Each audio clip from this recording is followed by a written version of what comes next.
how can we truly love our children? Paano ba natin silang mamahalin talaga ng lubos-lubos? Okay? How are we going to truly love them? Yeah, may mga parents na binibilhan talaga ng regalo ang mga bata, providing for their needs every day. Hindi pa humihingi ang bata, binibigyan niya. Yeah. If you have all the means to provide and give good gifts to your children, you do so. Amen? Amen. Make them feel important and welcome in your life. Give them your time. Give them your attention. But more than that, you have to disciple the children. Prepare them, teach them, mold them to come to Christ also. Amen? Kaya nga sa mga teachers, children's teachers, I've been telling you that it's not about teaching children. It's not about having a Sunday school and inform them about Jesus. The Sunday school is an event where children could experience Jesus in their life. Give them an experience of Christ. Wag nyo lang silang paupuin at sasabihin mo, memory verse, John 3:16. No. John 3:16 is this. Look at me. Look at my life. It's John 3:16. Amen? You mold them. You train them. You disciple them. That is very important. Ngayon, wala na nagdi-disciple sa mga bata. At nagagalit tayo ngayon, bakit sa Pilipinas, ang daming corruption. Kung saan kang simbahan magpupunta, everyone is condemning corruption. Well, corruption is just the fruit of children who have never been discipled. Kaya ngayon, yung maliit na bata na hindi tinuruan, hindi dinisciple, ngayon, congressman na. Kung ano yung hindi mo tinuro sa kanya nung maliit, yan na yung buhay niya ngayon. It begins with the little things. Great things happen, and it always starts with little things. Now, if only we can help all the children in the world. There are children suffering in Syria. There are children suffering in Gaza. Everywhere you look, it's always the children who suffer. Kaninong kasalanan? Kasalanan natin. Ang mga bata ang nagsasuffer. Kaninong kasalanan yung gera? Hindi ang kasalanan ng bata. It's all of us creating wars and environments that are hurtful for the children. So what do? We pray for the children. Yeah, I do pray for all the children. Children I do not know. Children that I only know that they're suffering but I don't know them personally. I pray for them every day. Every Eucharist, when we come here to celebrate, nakikita niyo yung kandilang maliit na yan. Every time you see that, offer up a prayer to the children na nasa tiyan pa ng nanay nila. And some of them are already threatened for abortion. Some of them will not make it. We continue to pray for them. Amen? But more than praying for them, we have to disciple them. How will we disciple them? Well, yung unang part ng gospel, sabi niya, you have to become like little children first. So the work of discipling children begins with us, and it starts with us becoming little children again. Pag hindi tayo magkaroon ng puso, na kagaya ng puso ng bata, you can never disciple a child. Amen? Hindi kayo magkakaintindihan. If you are going to teach the child of the love of Christ, you have to have the love of Christ in you. And how do you do that? By becoming a child. Okay?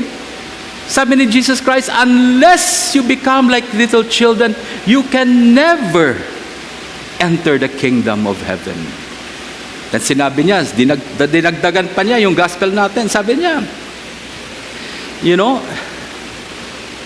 whoever becomes like this little child is great in my kingdom.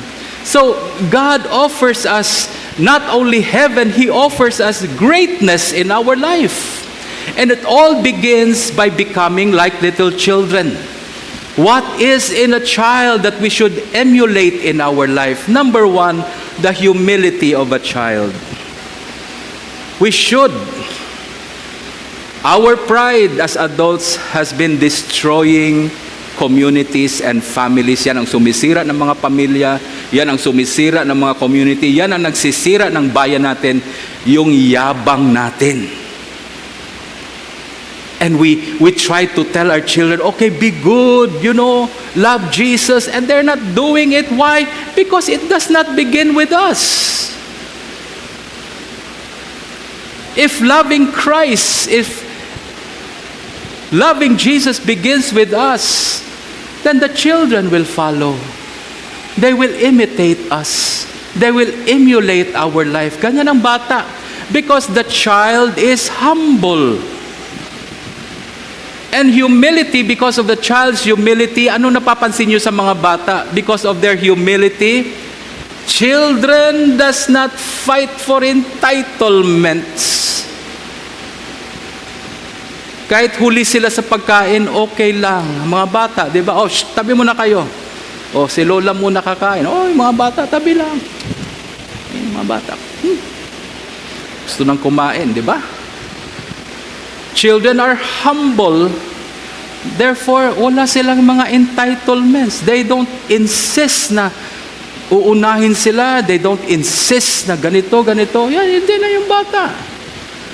Pag hindi nagluto ang nanay ng pagkain, wala. Matutulog yung bata, gutom.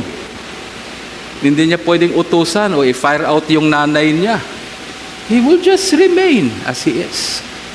Second thing about humility of a child. Children are teachable. Amen?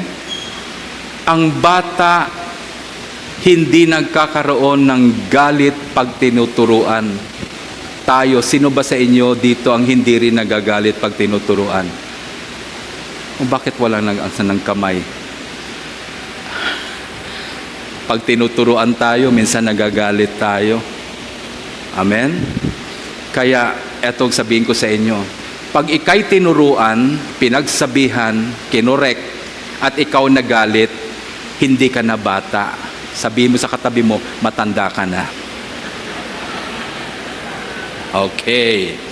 A little child is so humble that when you teach them, you tell them that's wrong, itong gawin mo, minsan nagmamaktol-maktol yung mga bata, but it does not offend them. And they learn. We should have that attitude first before we can continue to teach our children. Amen? What else? What else can you see in a child that we should emulate? The child does not keep grudges.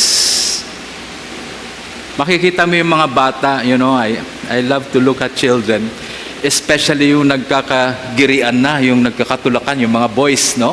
Pag nakita ko na yung mga boys, sabi ko, suntukan na. Sabi ko, sige, bibili ako ng gloves. Tuwang-tuwa yung mga bata. Sa ako, bibili ako ng gloves. Para pag may nag-away dito, suntukan ka agad. Walang masasaktan dahil may gloves. Why can I say that to the children? Bakit hindi pwede sa mga pare? Sasabihin ko sa inyo, magsuntukan na kayo. Sige, magsuntukan kayo. Kasi iba yung matanda. Pag nagsuntukan yan, may galit. Yung bata, pag nagsuntukan, noong una, talagang galit. Tapos mamaya nagtatawanan na sila. They started to enjoy it, Pagkatapos ng away, sasabihin mo, shake hands. Shake hands yung bata. Embrace yung bata. Mamaya paglabas nila, naglalaro na silang dalawa. They don't carry grudges. Madali magpatawad ang bata. Okay, eto ng tanong ko. Tayo ba? Madali rin ba tayong magpatawad sa mga kaaway natin? Okay, sabihin mo rin sa katabi mo, kung hindi ka na, nahirapan ka magpatawad, matanda ka na. Di ba? Yung matanda talagang, kaya yung mga napapansin ko sa pamilya, pag dying na yung matanda, yung lola, dying na, sinasabi lahat, do not offend her. Huwag niyo siyang saktan ng damdamin. Bakit? Pag yan ay nagalit, babaunin niya yan sa hukay. Diba? Kaya talagang ingat na ingat tayo sa mga matanda that we don't offend them, kasi pag sumama ang loob, magkakaroon ng grudge yan. Baka hindi makakyat yan sa langit. We're so afraid. But not the little child. The little child, dumudugo pa yung ilong niya dahil sinuntok. Pag sinabi mo, okay, embrace na kayo, kiss na. Kiss silang dalawa, tumutuloy yung luha nila. Okay na sila. Di ba? Amen? We should emulate that. We should begin with ourselves. Teaching ourselves. Cultivating humility in our life. That's the character of God, because unless we humble ourselves, we cannot love. Mahihirapan po tayo magmahal pag hindi tayo marunong magpakumbaba. Amen? It begins with humility. Then sabi ni Jesus, you become the least. Unless you become like little children, what is in the child, the humility of the child, unless you develop that, you'll never come to my kingdom. Then he said, now, if you have that, anyone who receives the child, now work on the children. Work on yourself first. Restore that character of love, a commitment to stay with your family, a commitment to be there for your children. Sa atin, sa community natin, we all know it takes a community to raise up one child. Amen? Amen? Huwag yung sasabihin, anak yan ni hindi ko na problema yan. Hindi. Pag anak dito sa loob ng simbahan, ang problema ng batang yan, problema nating lahat. Amen? Because we as a community, we are responsible for raising up our children here. That's why we have to work with ourselves first. Hindi lang puro turo sa bata, puro utos sa bata. Ayusin muna natin ang mga puso natin. Cultivate that love. Be humble. Make that commitment that I will stay. I'll be here. Walang hiwalayan, walang alisan. We will stay committed to each other, committed to our community, committed to our families, committed to the children. When the children begin to see that, nakikita nilang love mo, yung commitment mo sa kanila, they begin to see your humility. Now, you disciple them. Children listen with their eyes. Ang bata nakikinig sa paraan ng mata nila. They cannot hear you if they cannot see yung sinasabi mo na ginagawa mo. Hindi nila marinig yan. Amen? Amen. So we will disciple them. We will mold our children, and it begins with us.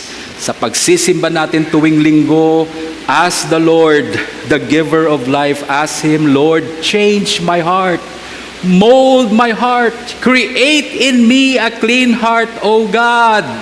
Not only for myself, because I would like to make a difference in the life of my children.